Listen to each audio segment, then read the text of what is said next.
Le marché, un incontournable en cette période, y compris pour les petites listes. Cet après-midi, 2 membres du Parti populaire, le PP, distribuent des tracts au square du Vieux-Tilleul à Ixelles, un accueil plutôt réservé du public pour ce parti situé tout à la droite de l'échiquier politique et qui prône entre autres le chacun chez soi, le référendum populaire et la tolérance zéro en termes de criminalité. Mais cette campagne s'annonce compliquée pour ce parti qui voit cette fois son chemin entravé par l'arrivée d'un nouveau venu à travers la liste de Stex et qui par ailleurs n'a jamais obtenu d'élu à Bruxelles. Ce n'est pas parce qu'on échoue une première fois qu'on ne doit pas réessayer.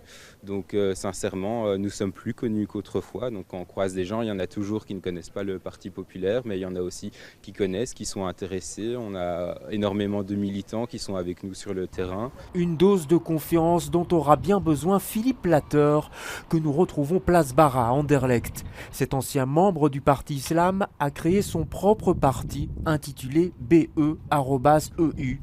Un original qui se dit ni de gauche ni de droite, prône la légalisation du cannabis, la voiture à hydrogène ou encore le travail réduit à 3 jours par semaine après 50 ans.